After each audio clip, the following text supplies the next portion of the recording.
Muy buenas tardes a todas y a todos. Antes que nada, quisiera extender mis congratulaciones a todas y a todos los economistas presentes y a quienes van a ser economistas en un futuro muy cercano. Este es un día muy especial para todos, no solamente para ellos, en general para todos, por la valoración que tenemos en general de las ciencias económicas. El Paraguay se ha esmerado en construir un modelo de desarrollo económico a partir de un año clave. Ese año clave es el año 2003. Hasta ese entonces teníamos una realidad socioeconómica muy preocupante, de hecho que hizo crisis absoluta. En ese año a mí me tocó asumir la vicepresidencia de la República en el gobierno que asumía y me tocó desempeñarme un poco como coordinador en varias misiones internacionales y al mismo tiempo en el proceso de acuerdo con los sectores, todos los sectores gremiales, las fuerzas vivas de la sociedad, los partidos políticos para conseguir el gran pacto que permitan hacer las grandes reformas que se realizaron a partir del año 2003, fundamentalmente el 2003 y 2004, y que constituyen un punto de inflexión en la historia política y económica del Paraguay. Quiero repetir este año, a pesar de que ustedes ya lo conocen, año 2003, punto de inflexión en la historia política y económica de la República del Paraguay.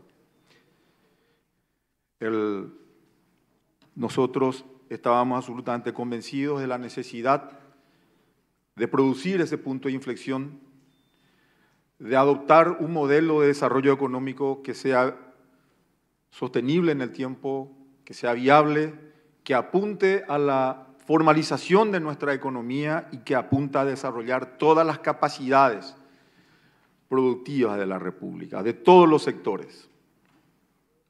Sobre esa base se realizaron todas las reformas que ya conocemos, que se han citado probablemente aquí antes de esta intervención.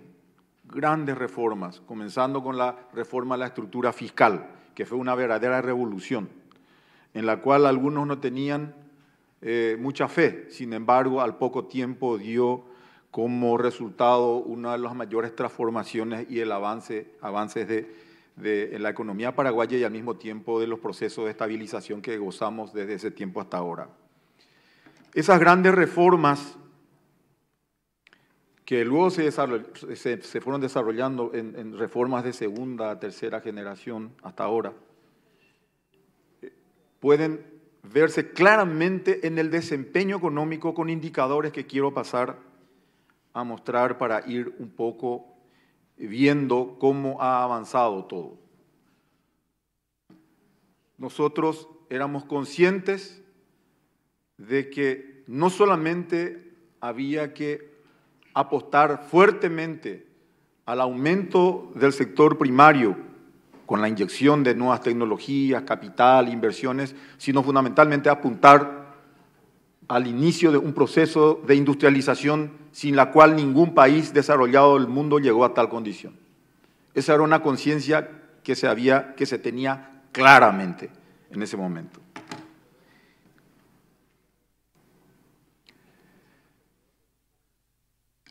Las reformas económicas del 2003 impulsaron un proceso de transformación industrial que realmente vale la pena resaltar definitivamente y recordarlo permanentemente. Y al mismo tiempo empezaron a germinar en nuestras conciencias la idea de que teníamos que avanzar hacia un modelo industrial sostenible e inclusivo. El impacto de las reformas económicas del 2003. Las reformas incidieron en una mayor estabilidad económica, creo que todos, acá eso ya es una cuestión que todos manejamos, acaban nuevamente de decirlo, el tema de la estabilidad macroeconómica. Desde ese tiempo Paraguay es un verdadero modelo de estabilidad macroeconómica. Hace poco la embajadora japonesa en el Paraguay ha dicho que si hay de repente una rápida definición de la economía paraguaya, decía, es sinónimo de estabilidad y previsibilidad. Lo dijo la embajadora del tercer país más importante desde el punto de vista económico del mundo.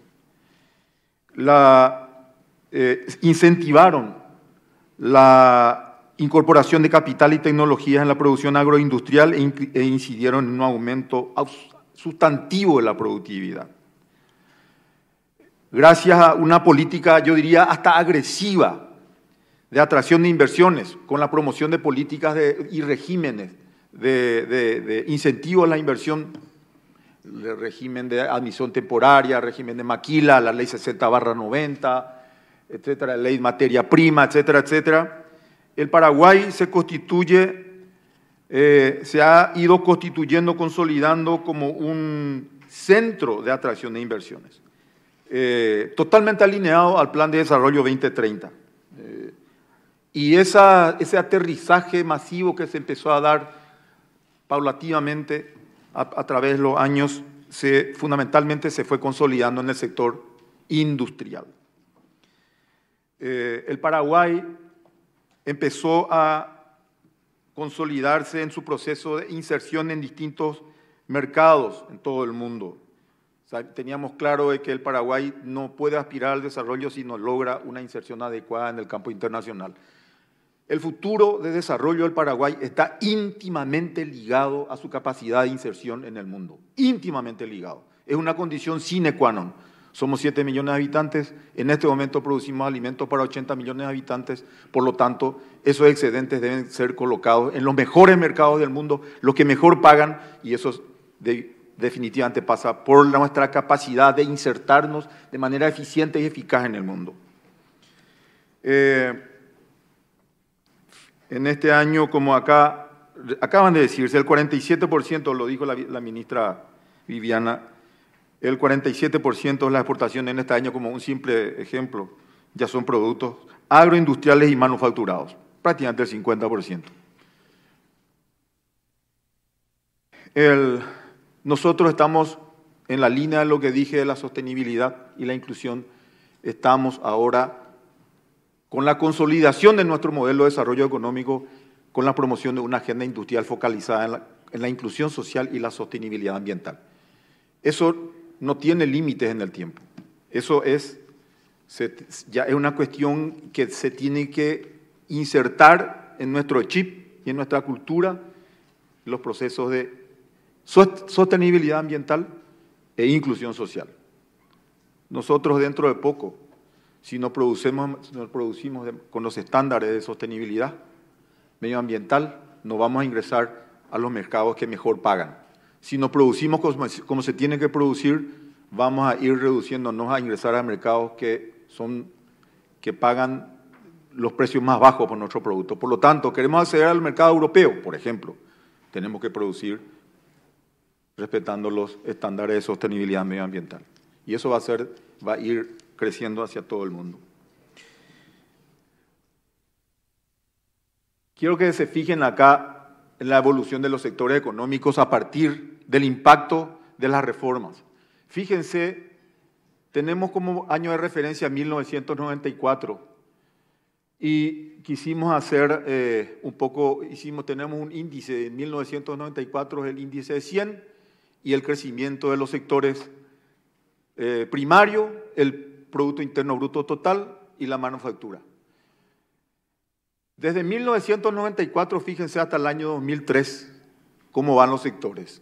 Es casi una curva pegada al eje de las abscisas, muy plana, hasta que se producen las reformas y se introducen los nuevos conceptos y una nueva visión y una nueva filosofía y una nueva gestión en nuestro modelo. Fíjense lo que ocurre a partir de este año. Fíjense cómo cambian las pendientes de las curvas. A ver, para apuntar aquí.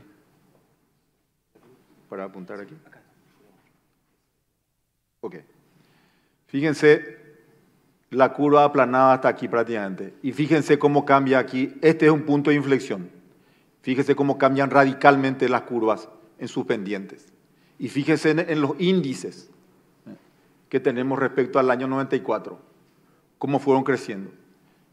Tenemos el sector primario de 100 a 974, el PIB total a 1.762, la manufactura 2.476. Es realmente, el dinamismo antes de la reforma era muy pobre, casi sin despegue y posterior a la reforma estamos viendo este fenómeno. Y aquí también podemos ver la complementariedad en el modelo.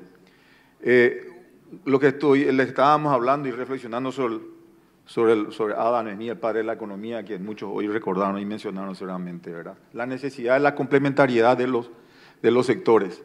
Aquí se puede ver claramente, fíjense el sector primario, que si bien es volátil, fue creciendo, pero sufre las consecuencias de la volatilidad por diversos motivos, hasta las contingencias. Pero fíjense también, fíjense en el tema de la manufactura, cómo crece con mayor consistencia. Pero esto se debe a la complementación que se hizo con el sector primario. El sector primario también creció porque hubo fuertes inversiones en el sector primario, aplicación de altas tecnologías, nuevos modelos de producción, enriquecimiento del suelo, etcétera, etcétera, etcétera. Eso posibilitó también que el sector manufacturero cuente con mayor cantidad, mayor volumen, mejores materias primas y aplicando también fuerte inversión, nuevas tecnologías, nuevos procesos, vemos el crecimiento de estos sectores. Tenemos que nuestros sectores son absolutamente complementarios. Esa complementariedad se refleja en el crecimiento del PIB, que es mucho más suave, sin muchos quiebres, y evidentemente se cumple la regla de la complementariedad necesaria entre los sectores para un crecimiento y desarrollo sostenible a largo plazo. En cuanto a la acumulación del capital, nuevamente aquí le recuerdo a Adam Smith, la clave y los índices, ¿verdad?, de las economías que crecieron convirtiéndose en economías capitalistas. Fíjense ustedes, estos datos se obtuvieron de la Universidad de Pensilvania, de la Penn World Table, versión 1.10.0, que creo que todo el mundo aquí, los economistas presentes y ustedes, los académicos, lo utilizan. Tiene datos como tasa de crecimiento del producto, tasa de Producto Interno Bruto, productividad, tipo de cambio, nivel de precio, inversión, comercio, etcétera. De los datos de ahí de esta Penn World Table se obtuvieron para nuestro país, estos índices. Y fíjense también, nuevamente, fíjense ustedes, esta curva con crecimiento bastante endeble hasta el año 2003. En 9 años creció 20 índices. Después de las reformas, a partir de las reformas, fíjense cómo cambia la pendiente de la acumulación de capital en el Paraguay, llegando hasta este año 2019, en donde de 100 pasamos a doblar, a prácticamente 200, 198. ¿Qué refleja esto? Confianza en el país. Plenamente esto refleja confianza.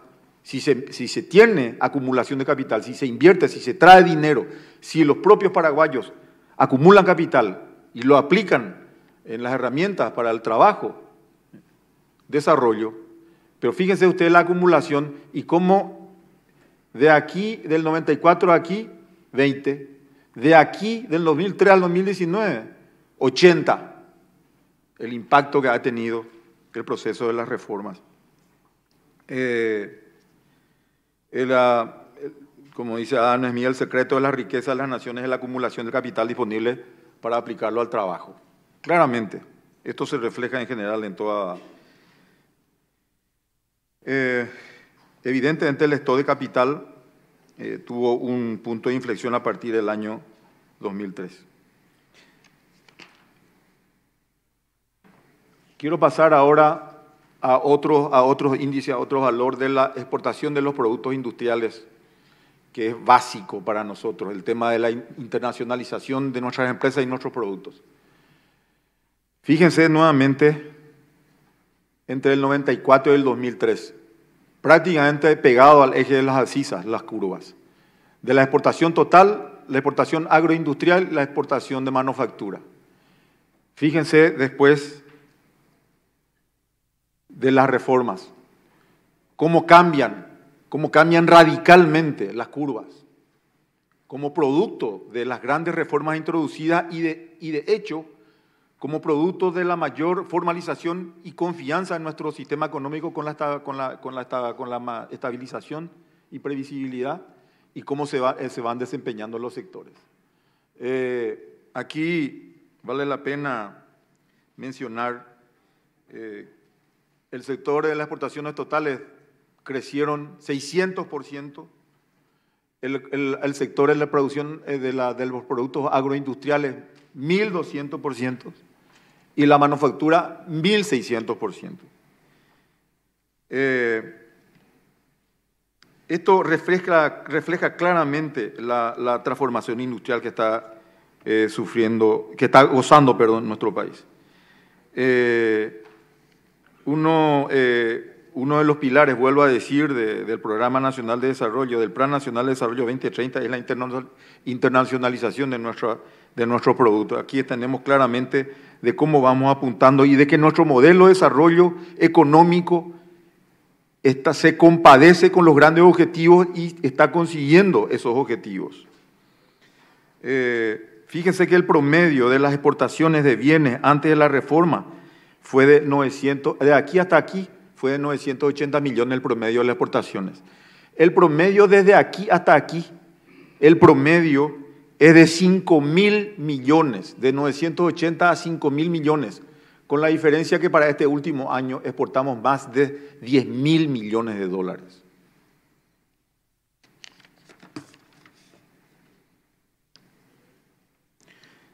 Siguiendo con las características de las exportaciones de la manufactura industrial,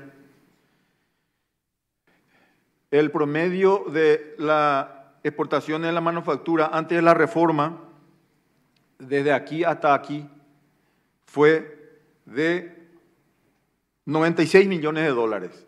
Y fíjense lo que ocurre a partir de la reforma, cómo cambia radicalmente. Y el promedio a partir, desde ese punto 2003 hasta allá, es el promedio de 96 millones de dólares pasa a 612 millones de dólares. Hemos alcanzado, es decir, tenemos ahora 6 veces más, 600% más de exportaciones después de las reformas. Tenemos, quisiera relatar aquí algo que ya el presidente del Banco Central esta mañana lo mencionó. Este año tuvimos récord absoluto de importaciones manufacturadas, 1.279 millones de dólares. Esto iguala al promedio de las exportaciones del sistema cárnico, que es nuestro producto estrella. Por primera vez, nuestras manufacturas, productos industrializados, alcanzan el promedio de exportaciones que ha tenido el sistema cárnico. Si bien este año el sistema cárnico alcanzó casi 2.000 millones, pero el promedio está en alrededor de 1.250 millones. De este 1.279 millones de dólares, el 70% representa a la industria maquiladora. Y esto quiero volver a repetir, el 70% representa a la industria maquiladora. Siguiendo con el tema de la exportación, internacionalización de nuestros productos, inserción de Paraguay en el mundo con valor agregado. Acá pasando a desagregar. Fíjense lo que era el 94. Estos son los en millones de dólares. Fíjense, era el total general, 81 millones. Autopartes, 8 millones. Confecciones textiles, 22. Productos químicos, 15, etcétera, etcétera. Fíjense el 2003. En esta posición comenzamos. Aquí no hubo grandes cambios. 2 dígitos en general. Fíjense el 2021. Todo prácticamente 3 dígitos. Y fíjense el crecimiento porcentual. Autopartes, 11.243% de crecimiento. Confecciones y textiles, 1013%, entendiendo que el tema de confecciones y textiles es uno de los sectores más protegidos por toda la economía, de todas las economías del mundo. Productos químicos, caucho y plástico, 564. Aluminio, metalúrgico y manufactura, 1423%. Nosotros no producimos ni un gramo de aluminio, ni de acero. Sin embargo, creció 1423% nuestras exportaciones industrializadas de ese sector. Cuero y sus manufacturas, 436%. Demás sectores, 1056. Total general, un crecimiento de 1083%. Ya estoy por terminar. 2 minutos. Ya estoy terminando, gracias. La verdad que me falta tiempo.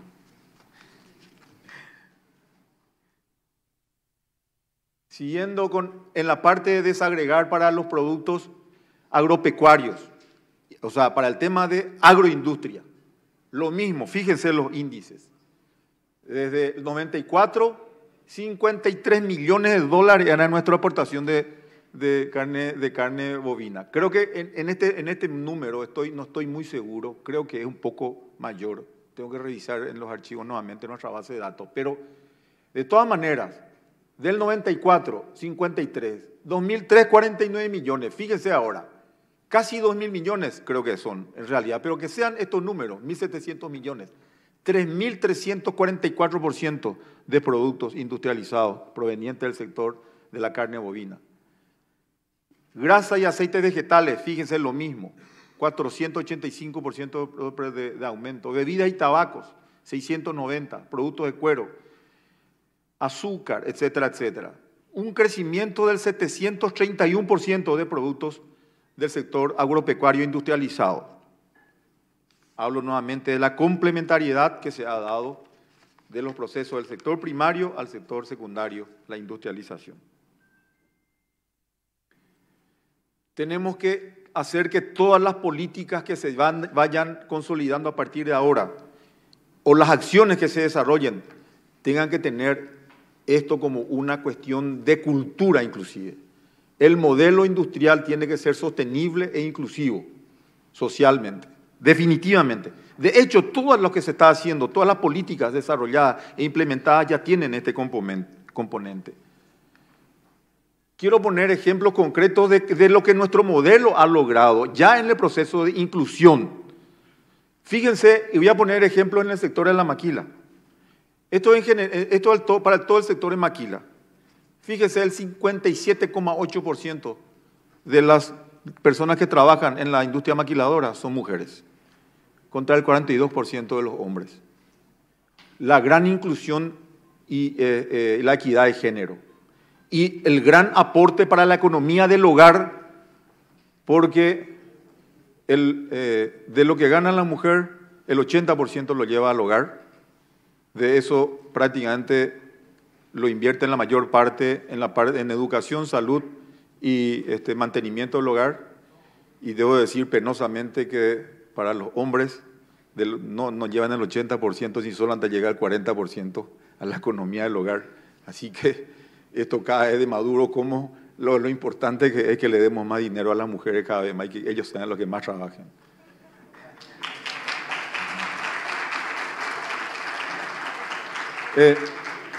Finalmente, aparte de agradecer, quiero solamente significar que en el tema de las mujeres, en la industria maquiladora de autopartes, el 80%, en Sumidenso, 80% son mujeres, todas son gerentes, jefas, todas son mujeres. Y en el tema de la juventud, el 62% son gente joven de hasta 29 años. Quería hablar también del compromiso de la agenda de la sustentabilidad medioambiental, de nuestro compromiso con la economía circular. Eso lo vamos a hacer, lo estamos haciendo con la Unión Industrial Paraguaya y con algunas sociedades organizaciones de la sociedad civil. Pero un componente fundamental hacia el futuro es consolidar la economía circular. Tenemos un modelo de desarrollo que funciona, que ha funcionado, que funciona, que necesita algunos correctivos, por supuesto. Necesitamos diversificar más, por supuesto. Pero tenemos un desarrollo económico autóctono. Los paraguayos lo hemos hecho. Esto que estamos acá en este momento mostrando es una especie de lunar en Latinoamérica por dos publicaciones consecutivas, la Getulio Vargas ha ubicado al Paraguay como el país de mejor clima económico y finalmente tenemos un gran país, tenemos nuestro propio modelo de desarrollo económico, tenemos gente capaz, tenemos economistas capaces, así que sigamos por esta senda. Muchas gracias. Muchas gracias, ministro.